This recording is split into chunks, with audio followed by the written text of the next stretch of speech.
प्रस्तुत video star in me education का एक छोटा सा प्रयास है। आपके इस वीडियो को देखने से हमें बहुत मदद और प्रोत्साहन मिलेगा, जिससे हम कई बच्चों की मदद कर सकेंगे ताकि वे अपनी ऑनलाइन स्कूलिंग कंटिन्यू कर सकें। स्टार इन मी के इस वीडियो में हम चैप्टर करेंगे अ ट्रायम्फ ऑफ सर्जरी।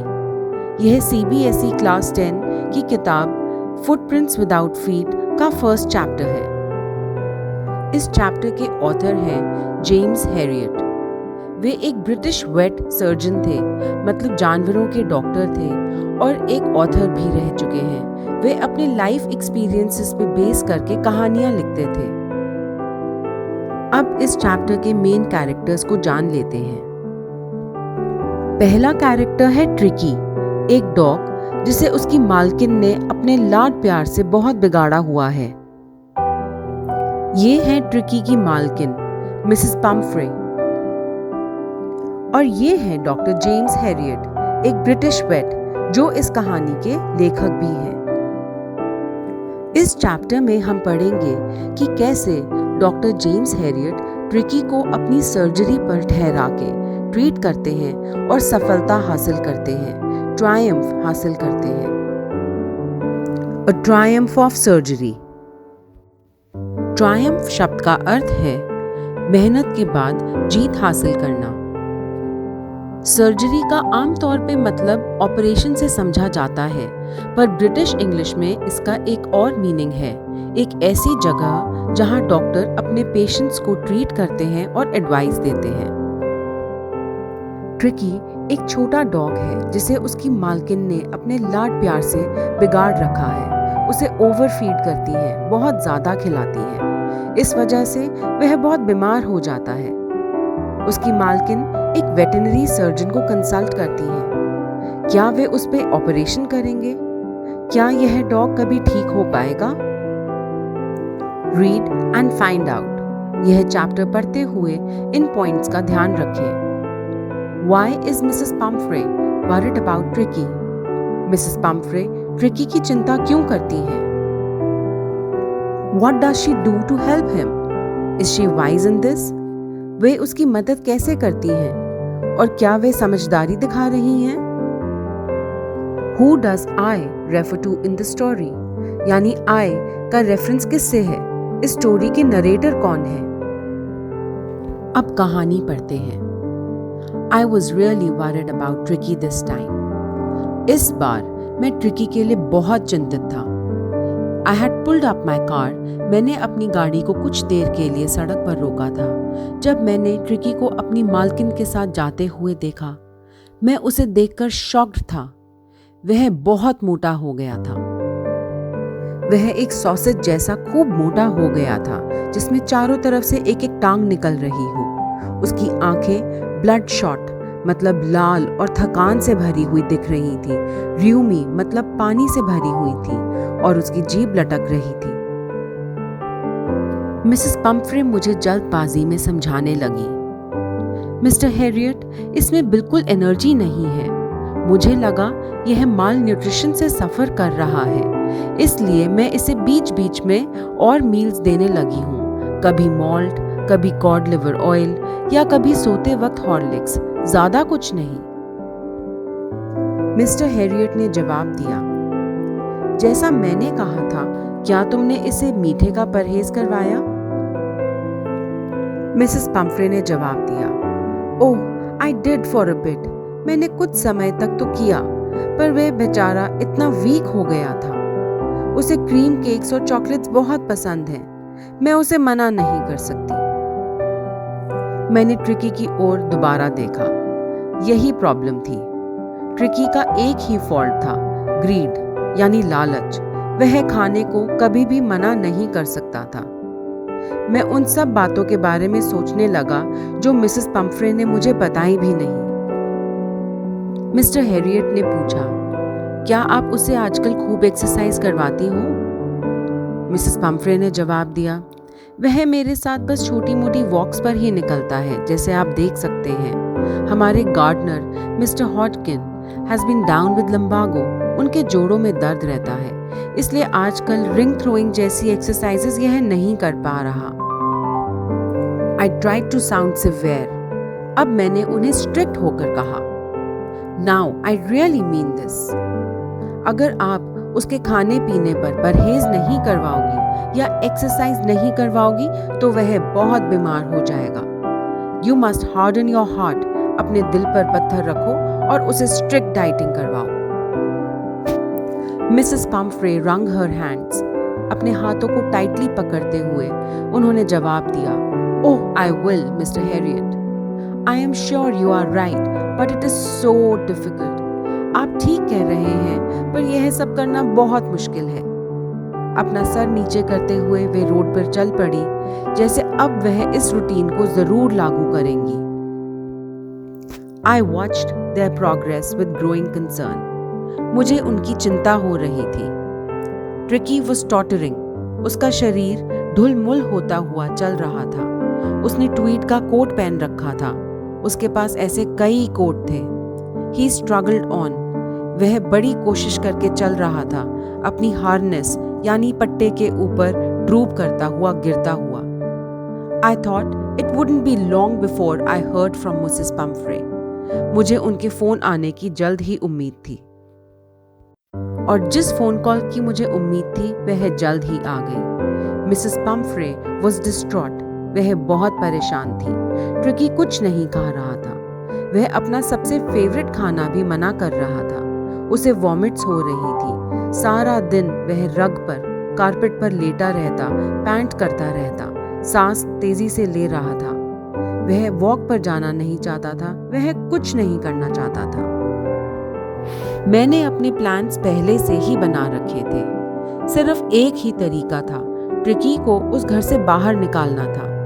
मैंने सजेस्ट किया कि उसे हॉस्पिटलाइज किया जाए एक फोर्टनाइट के लिए, यानी 14 दिनों के लिए, और उसे ऑब्जर्वेशन में रखा जाए, मतलब डॉक्टर की निगरानी में रखा जाए। The poor lady almost swooned. Mrs Pomfrey almost बेहोश हो गई। She was sure he would pine and die, कि वह सूख सूख कर मर जाएगा यदि वह उन्हें रोज ना देखे। But I took a firm line.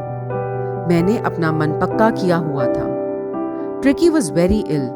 वह बहुत बीमार था और उसे बचाने का केवल यही एक रास्ता था। It was best to take him without delay.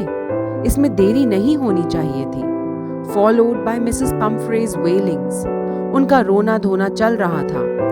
I marched out to the car, carrying the little dog wrapped in a blanket. Tricky को ब्लैंकेट में लपेटकर मैं गाड़ी की ओर मार्च करता हुआ चल पड़ा। घर के सारे नौकर उठकर भगदड़ कर रहे थे। कोई उसका डे बेड यानी दिन का बिस्तर, नाइट बेड रात का बिस्तर, फेवरेट कुशन्स, तकिए, टॉयज, रबर रिंग्स, ब्रेकफास्ट बोल, लंच बोल, सपर बोल यानी डिनर का बोल ला रहे थे। मुझे पता था कि मेरी गाड़ी में ट्रिकी का सारा सामान नहीं आ सकता था, इसलिए मैंने गाड़ी चलवा दी। चलते चलते मिसेस पम्फ्रे की जोर जोर से रोने की आवाज आ रही थी और खिड़की से उन्होंने उसके कई कोट्स गाड़ी की ओर फेंके। गाड़ी चलने के बाद मैंने कोने से जब उनको देखा तो सब लोग रो रहे थे। Out on the road I glanced. मैंने देखा उस पैथेटिक लिटिल एनिमल की ओर, बेचारे ट्रिकी की ओर, जो गैस्प कर रहा था, सांस लेने की कोशिश कर रहा था। आई पैटेड द हेड. मैंने उसके सर पे पैट किया और ट्रिकी ने एक ब्रेव एफर्ट किया, अपनी पूरी जान लगा के टेल वैग करने की कोशिश करी। बेचारा tricky, you haven't a kick in you. तुम्हारे अंदर बिल्कुल जान नहीं है, but I think I know a cure for you. पर शायद तुम्हारा इलाज मैं जानता हूँ. At the surgery, the household dogs surged round me. जब मैं अपनी सर्जरी पहुंचा, तो हाउसहोल्ड डॉग्स, घर के कुत्ते मेरे आसपास घूमने लगे. Tricky looked down at the noisy pack. Tricky ने उन सब शोर मचाते हुए डॉग्स की ओर देखा अपनी डल आईज से, और जब उसे नीचे रखा, he lay motionless. वह बिना हिले डुले कारपेट पर पड़ा रहा. बाकी सब डॉग्स उसके आसपास घूमकर उसे स्निफ करने लगे, उसे सूंघने लगे और कुछ देर के बाद उन्होंने डिसाइड कर लिया that he was an uninteresting object. वह बहुत बोरिंग था and ignored him और उस पर ध्यान देना बंद कर दिया। बाकी डॉग्स के सोने की जगह के पास ही मैंने ट्रिकी के लिए भी एक सोने के लिए डब्बा लगा दिया। 2 दिन तक मैंने उस पर नजर रखी। उसे खाना बिल्कुल नहीं दिया, पर ढेर सारा पानी दिया। दूसरा दिन तक उसने अपनी आसपास की सराउंडिंग्स, अपने माहौल की तरफ कुछ इंटरेस्ट दिखाना शुरू किया और तीसरे दिन तक वह विम्पर करने लगा, हल्की हल्की आवाजें करता जब वह दूसरे डॉग्स को देखता। जैसे ही मैंने दरवाजा खोला, ट्रिकी ट्रॉटेड आउट। वह धीरे धीरे बाहर की ओर चलने लगा। इमीडिएटली इनगल्फ्ड बाय जो द ग्रे हाउंड। जो एक ग्रे हाउंड डॉग था जो उसको लपेट लेता था, उसको रोल ओवर करके उसको इंस्पेक्ट करता और बाकी सारे डॉग्स फिर गार्डन की ओर चले गए। ट्रिकी उनके पीछे पीछे चला गया, rolling slightly with surplus fat. अपने फैट के साथ रोल करता हुआ घूमता रहा। Later that day, I was present at feeding time. खाना देते समय मैं वहीं था जब ट्रिस्टन ने बोल्स में खाना डाला। There was a usual headlong rush, मानो सर के बल डॉग्स भागते हुए आ रहे थे, followed by the sounds of high speed eating. वह तेजी से खाना खा रहे थे जिसकी आवाजें आ रही थी। सब डॉग्स को पता था कि अगर वह तेजी से भागकर नहीं खाएंगे तो उनका खाना कोई और खा जाएगा। उनका खाना खत्म होने के बाद ट्रिकी वहां वॉक करता हुआ आया और 1-2 बोल्स के अंदर चाटने लगा। अगले दिन ट्रिकी के लिए एक एक्स्ट्रा बोल रखा गया और मुझे देखकर बेहद खुशी हुई जब उसने उनकी ओर भागने की कोशिश करी। और उस दिन के बाद उसकी तरक्की जल्द होती गई। उसे कोई मेडिसिनल ट्रीटमेंट नहीं दिया जा रहा था, बस वह सारे दिन बाकी डॉग्स के साथ भागता, उनकी फ्रेंडली स्क्रिमेजेस, धक्का मुक्की में खेलता, इधर उधर चढ़ना गिरना, एक दूसरे के साथ खेलना। बाकी डॉग्स ने उसे अपने गैंग में एक्सेप्ट कर लिया था, चाहे वह उनके जैसा नहीं था। He was a silky little object amongst the shaggy crew. पर वह उन्हीं के जैसे लड़ता, टाइगर की तरह मील टाइम्स पर भागता, रात को रैट्स को हंट करता। उसे अपने सारे जीवन में कभी भी इतना मजा नहीं आया था। All the while, Mrs. Pumphrey hovered anxiously in the background. वे अपने घर बैठे ही हमारे सर पर मंडराती रही, ringing a dozen times a day. दिन में दर्जनों बार फोन करती for the latest bulletins, latest news जानने के लिए। I dodged the questions. मैं उनके सारे सवालों का जवाब दाएं बाएं करता रहता। कुशन्स रखे हैं कि नहीं, उसे ठीक कोट पहनाया है कि नहीं। पर एक बात मैं उन्हें बता पाया, that the little fellow was out of danger and convalescing rapidly. अब उसका स्वास्थ्य ठीक हो रहा था। Convalescing शब्द का कुछ अलग ही असर मिसेस पंफ्रे पर हुआ। ट्रिकी की स्ट्रेंथ को बढ़ाने के लिए रोजाना उन्होंने 2 दर्जन अंडे भेजने शुरू कर दिए। मैं और मेरे पार्टनर खुशी खुशी नाश्ते में रोज 2-2 अंडे खाते। पर मजा तो तब आया जब उन्होंने वाइन भेजनी शुरू करी। मिसेस पंफ्रे ने वाइन यह सोचकर भेजी थी कि शायद इससे ब्लड इनरिच होता है।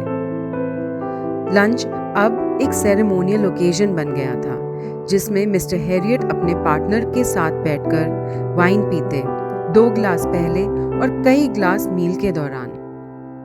We could hardly believe it when brandy came to put a final edge on Tricky's constitution. पर जब मिसेस पंफ्रे ने उसकी सेहत बढ़ाने के लिए ब्रांडी भेजी तब मुझे यकीन ही नहीं हुआ। कई रातों तक तो हम ब्रांडी पीते, उसे एंजॉय करते। There were days of deep content. कई दिनों तक हमने खूब आनंद उठाया। सुबह सुबह एग, दोपहर में वाइन और रात में brandy. It was a temptation to keep Tricky on as a permanent guest. Tricky को एक permanent guest की तरह रखने का मन में लोभ आ गया था, पर मुझे पता था कि मिसेस पंफ्रे दुखी है और 14 दिनों के बाद I felt compelled to phone and tell her that the little dog had recovered and was awaiting collection. मैं मजबूर हो गया था उन्हें फ़ोन करने के लिए कि अब उनके डॉग ने रिकवर कर लिया है, उसका स्वास्थ्य ठीक हो गया है और अब वे उसे ले जा सकती हैं। Within minutes, about 30 feet of gleaming black metal drew up outside the surgery. कुछ ही मिनटों में उनकी लंबी चमकती हुई काली गाड़ी मेरी सर्जरी के बाहर आकर खड़ी हो गई। शॉफर यानी ड्राइवर ने दरवाज़ा खोला और गाड़ी के भीतर से मुझे मिसेस पम्फ्रे दिखाई दी। उनके हाथ होठों पर टाइटली क्लैस्प्ड जकड़े हुए, उनके होंठ कांप रहे थे। ओह मिस्टर हैरियट, सच बताइए, क्या वह ठीक है? मैंने जवाब दिया, वह ठीक है, आपको बाहर आने की कोई जरूरत नहीं, मैं उसे लेकर आता हूं। I walked through the house into the garden. घर से होता हुआ मैं गार्डन की ओर गया। A mass of dogs was hurtling round and round. Dogs वहां तेजी से भाग रहे थे। And in their midst, उनके बीचों बीच, ears flapping, कानों को हिलाता हुआ, tail waving, पूंछ हिलाता हुआ, was the little golden figure of Tricky. In 2 weeks he had been transformed. 2 ही हफ्तों में उसमें बहुत बड़ा बदलाव आ गया था। Into a lithe, मतलब फुर्तीला, hard muscled, मतलब उसकी मसल्स बिल्ड हो गई थी। He was keeping up well with the pack. वह उन रफ डॉग्स के साथ आराम से रह रहा था। Stretching out in great bounds, अपने बदन को खींचकर लंबी छलांगे मारता। His chest, उसकी छाती, almost brushing the ground. Tricky को गोद में लेकर पैसेज से होता हुआ मैं घर में आगे की ओर चला गया। शॉफर अभी तक गाड़ी का दरवाजा खोल कर खड़ा था। अपनी मिस्ट्रेस को देखते ही ट्रिकी ने एक छलांग लगाई और उनकी गोद में चला गया। मिसेस पम्फ्रे ने एक स्टार्टल्ड, हैरान होकर ऊह की आवाज करी। उन्हें उसकी ताकत महसूस हुई। She had to defend herself. मानो उन्हें अपने आप को बचाना पड़ा। When he swarmed over her, वो उनके ऊपर चढ़ गया था, उन्हें लिक कर रहा था और बाक कर रहा था। इस सारी एक्साइटमेंट के दौरान मैंने शॉफर की मदद करनी शुरू करी। हम ट्रिकी का सारा सामान, bed, toys, cushions, coats, bowls, जो सारी चीजें यूज भी नहीं हुई, उन्हें गाड़ी की ओर पहुंचाने लगे। जैसे गाड़ी उनकी निकली, मिसेस पम्फ्री ने खिड़की के बाहर देखा। उनकी आंखों में आंसू थे और उनके होंठ कांप रहे थे। वे गाड़ी से बैठे हुए बोली, oh mister Harriet, how can I ever thank you? मैं कैसे आपका शुक्रिया अदा करूं? This is a triumph of surgery. यह सचमुच आपके सर्जरी की जीत है।